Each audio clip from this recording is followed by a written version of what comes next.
So here's the thing, digital ID. I'm going to put it like this. What's the big deal?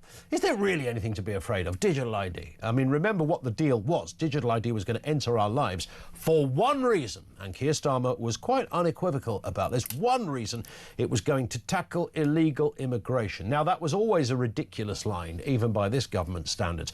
Digital ID was going to tackle illegal immigration. That's like arguing digital ID was going to tackle how to avoid burning toast.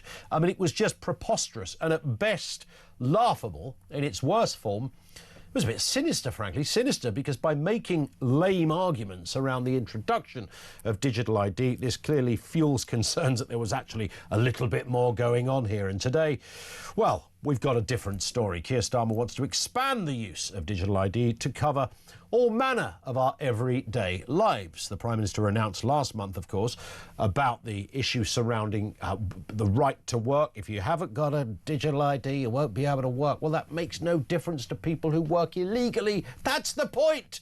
Surely he knew that already. Of course he did. So he put it down to extending the curbs on immigration. Extending. There weren't any. But now we understand the system could also be used on a voluntary basis. Don't you love that one? A voluntary. But what's voluntary? Well, what if I don't use it? Well, then the system's not available to you. So it's not really voluntary, is it? A voluntary basis by citizens to prove identity and make it easier to apply for public services, such as childcare and benefits. Yeah, childcare benefits.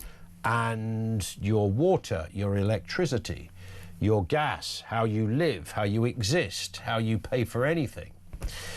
That's what this really means. Stand by for the digital police, the digital tax man, and ultimately digital money. I wish we had a digital prime minister, frankly.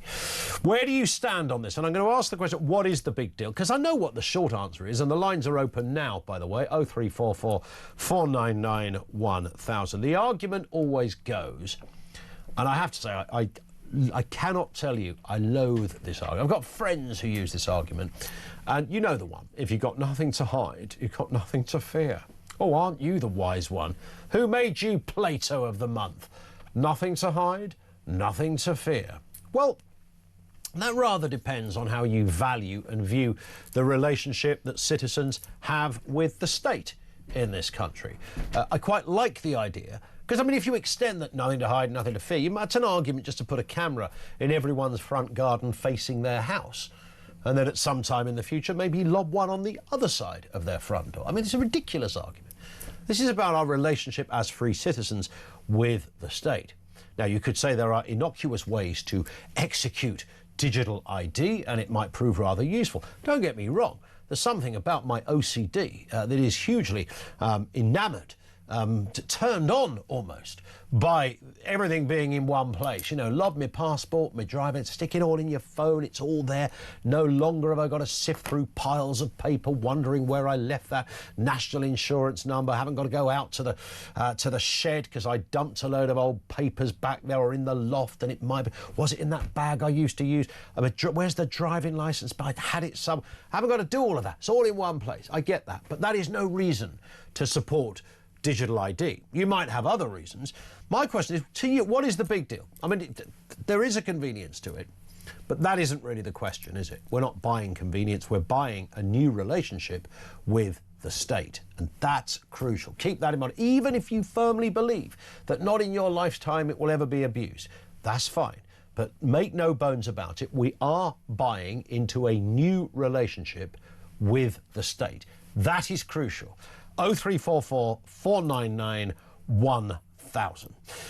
Joining us to talk about this and all the other bits and pieces, he produced his digital ID at the door, turned away the first time. Don't worry, we know people in high places, so Peter Barnes was let through the turnstiles. Well, that's a rarity for me, being let in anywhere these days, I won't lie. But I mean, you are one of the few humans with a human barcode, aren't you? So yes. You were able to, you know... Yeah, clearly, you know, it's on the back of my neck. On the back of his neck. Yeah, full on V for Vendetta style. But I think one thing I want to pick up on what you've just said, Ian, isn't that we're buying convenience. Is it we're being sold convenience. Yeah. And it's really interesting that actually it was Aldous Huxley, the author, and he actually warned about this. Brave New World. Brave New World. And he said that tyranny will be sold to you as a convenience and a luxury. And I can't help but notice that all of that month, everything you can think of dystopian was sold to you. You know, whether it be recognising the state of Palestine, whether it be digital ID, all the rest of it, it was sold as a kind of, well, this is the morally right thing to do, and you're a bad person if you don't agree with me. That's why they suddenly shifted the attack firmly on to far right. That's why everybody's now far right, because it means that if you are against digital ID, you must be far right. You must have something to hide, which is why where you're saying, well, why are you scared of this? I'm scared of this because what it does is it lays the foundations for a bad government, which is worse than this one, with nefarious intent against any type of community, any type of minority, whatever it likes, to target, round up, and to literally dispose of people with great ease. We have already seen this happen in history. It happened in Nazi Germany, throughout Poland, and most of the Eastern European bloc. It's not a threat. It's happened. And yet we are walking into it and being sold to, well, you know, it stops you having to find some paperwork at the back of the shed. I'm sorry. I think it is radically dishonest and dangerous to argue it that way. You're either an idiot or you're a threat. Peter, you are very, very cynical. Because what you're forgetting here is the mighty, sage-like Starmer. Because good Lord. He has told us already what it's used for. Shall we have a reminder? Yes, So a reminder of what he told us. If we must. Just a couple of weeks ago. Here he is. As I announced this week, digital ID, so that we are clear in the principle that you cannot work in the United Kingdom if you do not have ID. How many people? Because too many people are able to get into the black economy and work illegally in this country, and we need to deal with that and deal with that effectively. It's almost an insult to hear him talk about the work. I think he was just an insult, yes. Well, yes, I mean, there is that. Yeah. But to hear him kind of, which has now sort of gone by the wayside because they're now giving us other reasons for that. But the idea that it was all about work, I mean, if you're an illegal worker, you're an illegal worker. You wouldn't give a hoot about digital ID. Oh, definitely. But also, I would point out that the day before this was announced, Lisa Nandy said the quiet bit out loud and said that it would be rolled out into doctors and the NHS, it would be rolled out into education, it would be rolled out into renting and all of this stuff. And so why people are so surprised by this interview, I'm not quite sure, because all of this was planned out. This idea of mission creep is incorrect. This was the mission. Yeah. This was the entire plan, because you have to remember that people like Starmer work within bureaucracies and structures and the system. So the system it's the only way they can operate between this kind of binary right and wrong understanding of the world. So Starmer's job is to put that in place. So it doesn't matter how unpopular he is. He firmly believes he's doing the right thing, which I think makes him incredibly more dangerous, because that means he's not listening to legitimate criticism, because that means you're a bad person. Gordon Brown, of course, was the doyen of loving a database, wasn't he? He loved all that whole sort of... Everything was neat and tidy. But don't forget, he did save the world.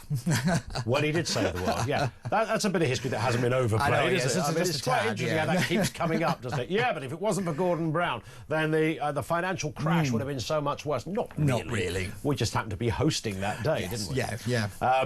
Nonetheless, that's where we're at the moment. Keir Starmer says, you know, it's nothing to worry about here. Everyone else says nothing to worry about. You mentioned Brave New World. Now, I've always thought, because everyone talks about 1984 as a sort of go-to example. Brave New World is a better example. Oh, yeah, Fahrenheit 451, Brave New World. Fahrenheit 451. That one's even less known. Yes, but that's really important. It's about access to information. The books burning. Yeah, the book burning. And it's done for your protection. Doesn't that sound very familiar? Yeah. We're going to do this for your protection. Protect our NHS. That phrase should have been the red flag. And I'm sorry, if you clapped for the doctors and the nurses, you were clapping your own lack of freedom. But if you have your daily soma, as it were, then it doesn't matter, does it? You don't give a sugar. As long as you pray to the altar of the NHS and make sure you give your offering to net zero and Greta Thunberg, then everything will be fine. And I'm sorry, that's just nonsense. It is nonsense. We're asking the question, digital ID, what is the big deal for you? 0344 499 1000. Leave a voice note there as well. Let's move on to this story. Big story that has been sort of breaking and evolving over the last 20 hours or so. Israel and Hamas agreeing a ceasefire under Trump's peace plan, with 20 hostages set for release. The deal includes troop withdrawal, prisoner exchange, increased aid to Gaza. Donald Trump spoke with families of hostages on the phone last night. Let's have a listen. Mr. President, we believe in you. We know you've done so much for us over the past, since you became a president, and even before that. And we trust you'll fulfill the mission until every hostage, every 48 of the hostages are home. Thank you so much. Blessed be the peacemakers. God bless you, Mr. President. God bless America. Thank you very much. You just take care of yourselves.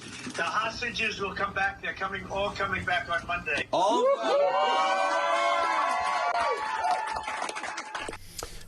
Can I just be a little cynical on something here? Oh, first, do you get to do that this time? It's my turn on this. I'm never quite sold on the president's giving a speech. Advisor comes in, hands him a note, whispers in his ear. George Bush, 9/11. It's happened a few other times.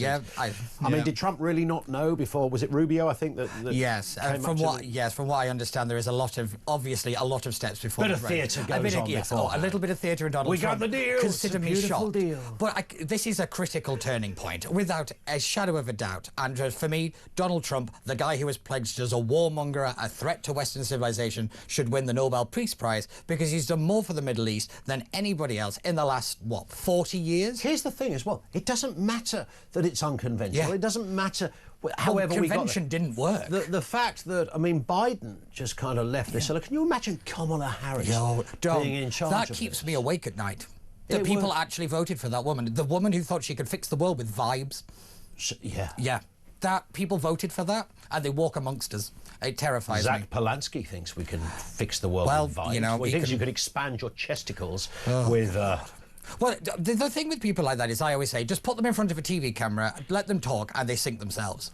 Because let them show their own stupidity. Every time. Every single time. Every time. But I will say that this is a huge turning point. But I will say that this is not a kind of climb down for Israel. Listen to the words of Netanyahu. This is about steadfast resolve. This is about military action. This shows very clearly that the way to tackle radical Islam is with the fight. It is to get involved. And unfortunately, many countries, including our own, have welcomed it onto our streets. And we saw the horrific events, obviously in Manchester, and the morally repugnant demonstrations against the terrorist attack. I cannot believe I live in a country where that has happened. I know. I couldn't believe it. And to hear politicians, even the Home Secretary, almost kind of begging protesters, going, please don't protest on this day. Also pretending she has absolutely no power to stop any of it is a categorical lie. Completely.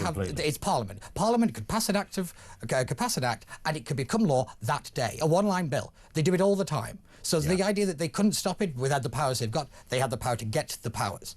So it's not an excuse.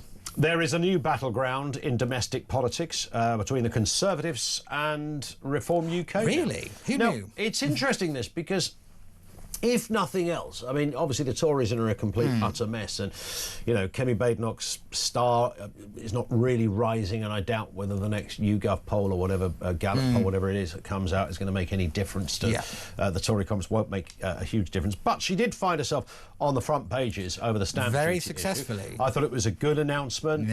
You know, she's obviously, you know, super bright. That was never in question. But is she a super leader in waiting?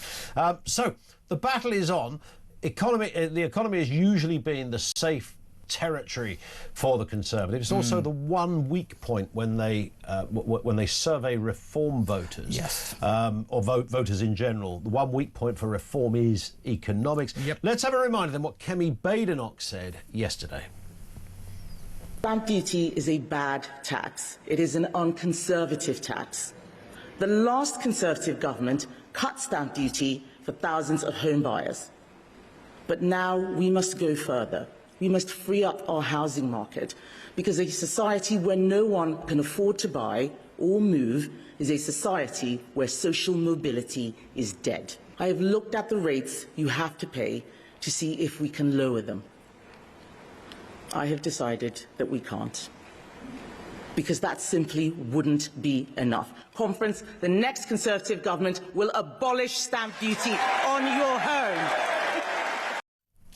That's why you don't want to fluff a line, isn't it, when you come out with a big crescendo? I can tell you that I was in that room and I knew that line was coming, and everybody was tense in like holding it very tightly. You knew that line was coming. Did you know it was coming because you gathered it, or were you given the information? Yes. Well, you know, I get around Barnes, it. You are. I get around. I know you've always been an inside man, but I love this. Thanks for the tip-off, by the way, that you gave us yesterday before it happened. Yeah, by all means, but don't tell anybody. No. Well, she's up against Farage. Yes. He's got another way of saving money. Let's have a listen to what the Reform leader says. It's all well and good for Kemi Badenoch to say drill, baby, drill. Who was it that put 75% super taxes on North Sea exploration? Who was it that committed net zero to law in this country?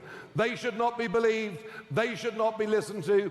We will scrap ridiculous, harmful, wasteful net zero policies. We will start producing our own oil and gas. Well, that's Mr. Farage. So it's all about what you're going to scrap, isn't it? What you're going to scrap. And maybe we scrap socialism. Who's going to say that next? Maybe that will get a few votes. Yeah, well, I'm surprised Nigel hasn't said that, because the fundamental difference between the two of them is one is hand-waving and one is actual policy. I'm sorry, but the idea that Nigel Farage could be trusted on the economy, I don't understand. The man said, I don't need to do my sums. To the press, when confronted with the reality of lifting the two-child tax credit. He said that. And I'm sorry, people like him savaged Diane Abbott for not knowing her sums. He doesn't even think he needs to do them. Yeah. Economic credibility and reform are a huge problem because the core demographic vote is white, lower middle class women. Their biggest fear is economic instability. They tend to run the home, the budgets and all that kind of thing. If you run around promising all this stuff without backing it up, they smell a con. And this is a huge problem, particularly when we look to the Welsh elections, where that is a significant voter base that Reform have to win. So this idea of nationalising everything, where you're getting the money, scrapping net zero sounds great. However, how are you getting around the climate change act? Are we repealing that? If we're repealing that, are we leaving international treaties that require us to have net zero? There is a huge ecosystem. And producing our own gas. And producing our every bit of our economy. That's not something you could do within 20 years. Yes, so this is also a big problem when it comes to the economic credibility is, yes, he's going to stop the boats. That is going to take at least 10 years, minimum, realistically, just to get the bills through, to get the infrastructure, all of it. So where are you getting the money from for everything else that you're doing? Because you're basing it on stopping the boats, which is not going to happen. So you still think the Tories are more competent on the economy? I've always said that this is where the Tories should position themselves. I think they have a huge credibility problem, but if we're going to go down the line of, well, it's the Tories did this, the Tories did that, well, you know, we've got to start throwing that around to other parties, and Reform said that you couldn't deport people. Now they said you can deport people. So if we're going to start playing they said, the mudslinging, it's a bit silly. There it is. Peter Barnes is with us.